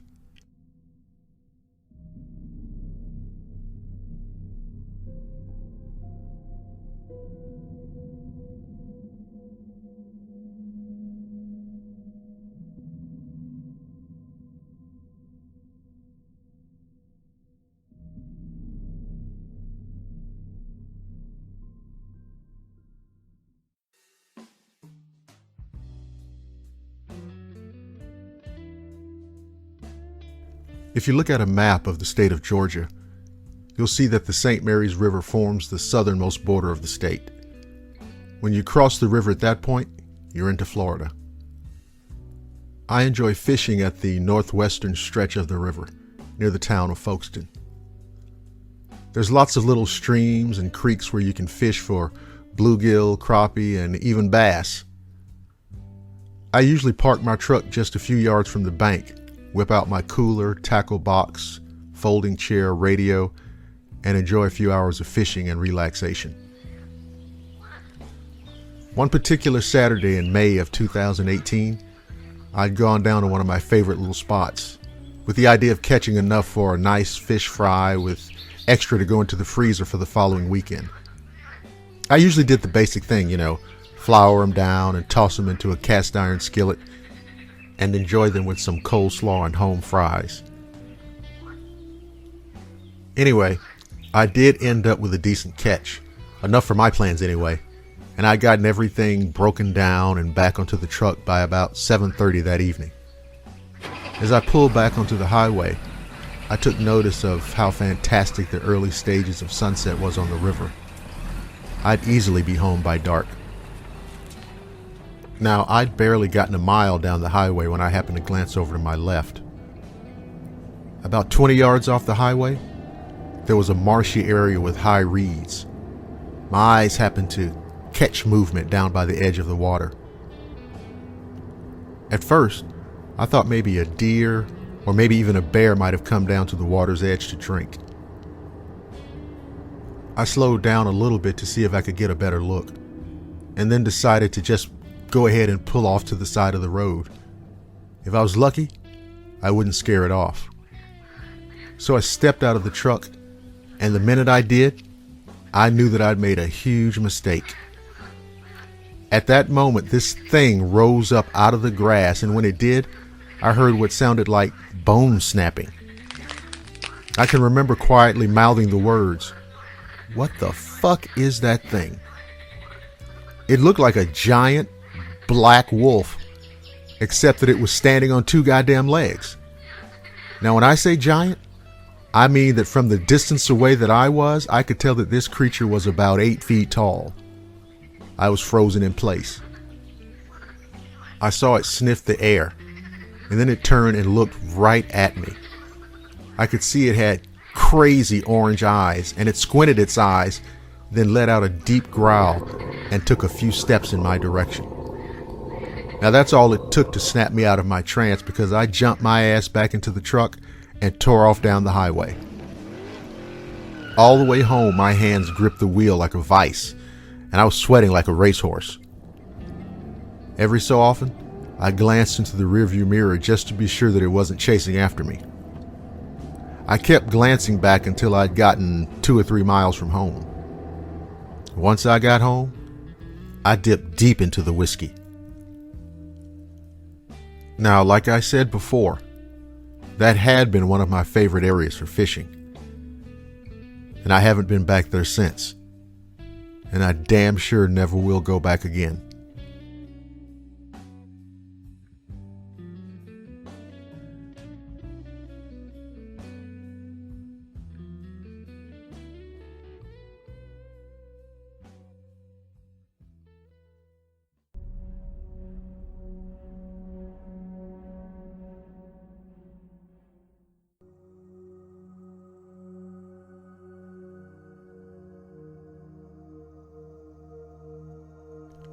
Just over 30 years ago, I had an experience that totally redefined my concepts of reality and fear. I've only rarely spoken of it, but I think now enough time has passed, and people should know about the existence of such things. This goes back to the winter of 1988. I was 20 years old at the time. I remember that day vividly, not just because of what ended up happening, but even before that. It was just one of those days that paints a permanent picture in your consciousness. The sunset was clear and golden through the cold, crisp winter air. I stepped out onto the porch, lit a cigarette, and caught the fading sunlight hitting the large abandoned barn on the property next door. The barn had always kind of creeped me out as a kid. It was filled with rusty old equipment. The outer planks were all rotten and it sagged and leaned in every direction. I remember as a boy my dad telling me to stay away from it as the whole thing could collapse. On that evening, though, I saw sunlight coming through the gaps in the siding of the old barn. But all of a sudden, something caught my attention. There was some movement. The light flickered, but I couldn't really tell what it was at first. Then whatever it was turned its head back and looked straight at me. It was at least 6.5 or 7 feet tall, if not more. It was dark colored, and it had a dog or wolf-like appearance, pointy nose, and really big pointy ears. I ran into the house to grab a flashlight. When I got back outside, I shined it toward the barn door and caught the creature dashing out across the field toward the wood line. Now let me tell you, this thing was moving faster than any animal I've ever seen. Then for some reason it stopped, turned, and looked back at me dead in the eyes and stood up on 2 legs. For maybe 5 seconds our eyes locked, and it was the most horrifying 5 seconds of my life. It dropped back down on 4 legs and ran off until it disappeared into the woods. Somehow, I had the courage to walk out towards the barn to look for tracks. Nothing. The ground was cold and hard. Later on, I spoke to a neighbor who had seen something they described as the size of a buffalo but the shape of a wolf in the same barn a few months earlier. The neighbor said that he and his family had been so frightened by what they'd seen that they were in near hysterics for days. The man told me that he'd taken his shotgun and searched the barn, but found nothing there. So like I said, that was more than 30 years ago, and I can honestly say that talking about this now has brought back some very old feelings of fear and apprehension. One of the things I realized recently about what happened was how vulnerable I was at the time of the experience. The creature was so big and so fast that I know that it could have done whatever it wanted to. Back in the 80s, I didn't know the term cryptozoology, but I certainly knew then and read through the years about people who'd seen creatures like El Chupacabra, Bigfoot, Mothman, and also, of course, UFOs. I realized that if the creature that I encountered existed, then all of this shit was possible. And more than that, when I think of all the sightings and encounters with all of these things accumulating down through the decades, even centuries, I have no doubt that existing among us is a wild, bizarre menagerie of monsters.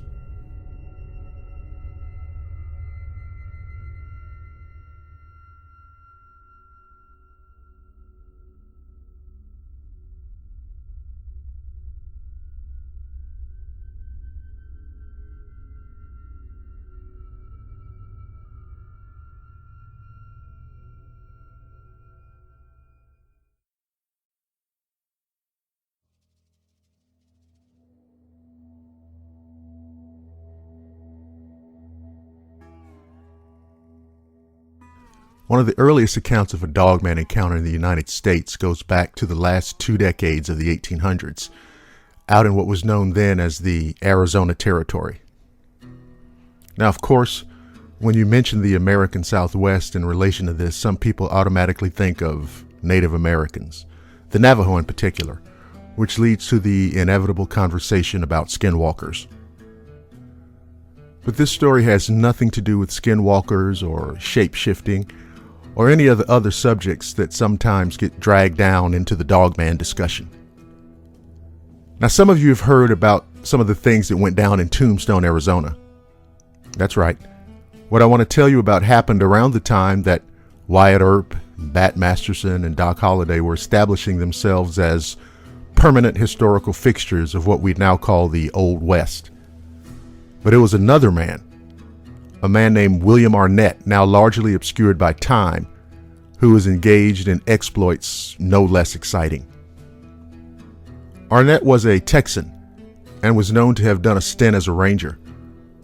But he had, over a period of time, worked as an Army scout, bounty hunter, and was known to be an expert tracker. It was this reputation that brought him to the Arizona Territory, Cochise County to be precise.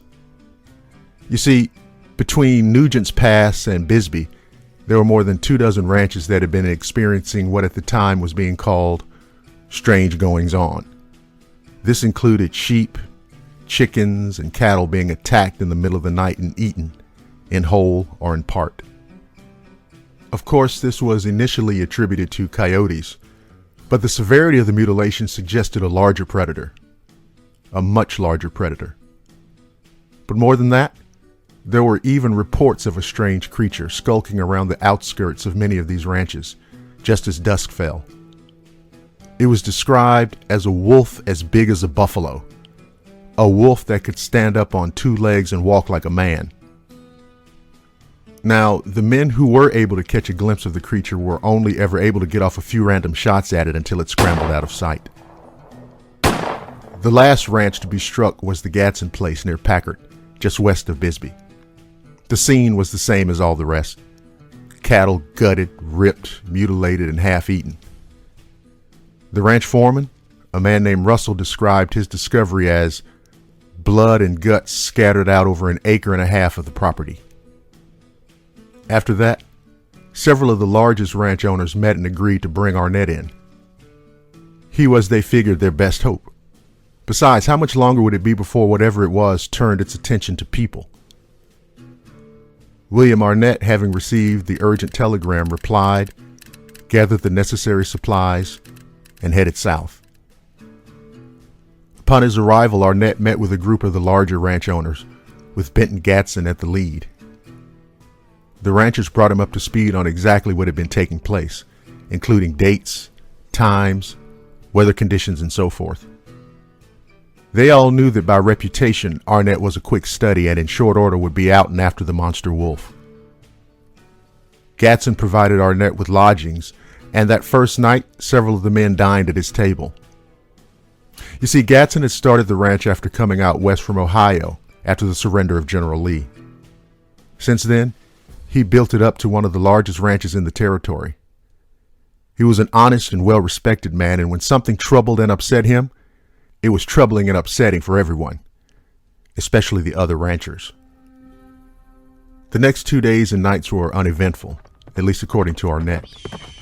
He spent most of that time out scouting around the area, including the locations of reported sightings of the creature.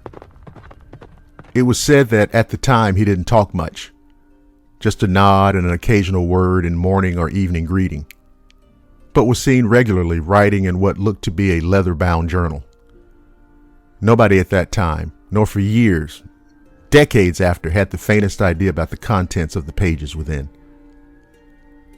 The sun rose and shone brightly on the third day, and things seemed very much as they had been on the previous 2 days. Arnett was out and about, having been seen at various points by the ranch hands along Rattlesnake Pass, Whitby Spring, Corbin's Trail, and others. However, later on, as the sun set beneath the distant hills, all hell broke loose. It started with barking dogs kicking up a ruckus and the sound of a horse, most assumed to be Arnett, tearing ass through a meadow. Then, somewhere out in the darkness, a terrible howl. Behind that was the distinctive sound of Arnett Sharp's 1874 rifle. The night air began to fill with the anger and fury of the chase and the hunt. Some of the men, the ranch hands, peered out in the night from lantern-lit windows, the yellowish-orange haze being visible at a distance. Others, with a few more grains of courage, had taken lanterns out to the perimeter fences, thinking they might see something of the action.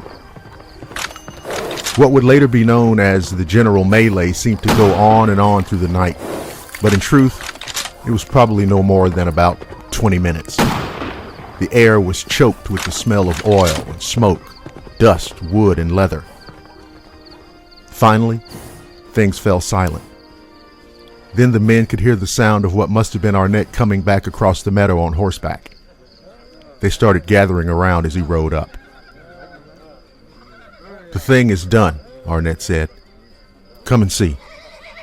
The men scrambled out behind Arnett's horse, back down to the meadow with the amber glow of more than a dozen lanterns leading the way. Further down, in the midst of the high grass, they saw a monstrous form lying dead on the ground. It seemed as though the rumors were true. A wolf, big as a buffalo, black as midnight, that could walk on two legs. Even in the darkness, the men could see the different points at which Arnett's shots had successfully struck home. Then Arnett looked at the men, gave a slight nod, and rode off. No one rightly knows what the bounty was on the creature. Some say $5,000 or $10,000. Hell, there were reports in the tombstone epitaph that it was as high as $25,000. All I can report with certainty is that at least half of his bounty was paid in gold. Reports and sightings of Arnett get kind of sketchy after that. A lot of rumors and whispering was swirled up into folklore. Stories about some weird lizard thing he took out after down in Louisiana Bayou country. There was some other yarn about him mixing it up with a Navajo shaman and a handful of others, including a run-in with the Ku Klux Klan in Georgia. But those have to wait for another time. Suffice it to say, William Arnett is a true hero of what we now call the Old West, although his exploits, as I said, carried him to nearly all points of the compass. And as we know now, that included going head-to-head with a ravenous, vicious dogman.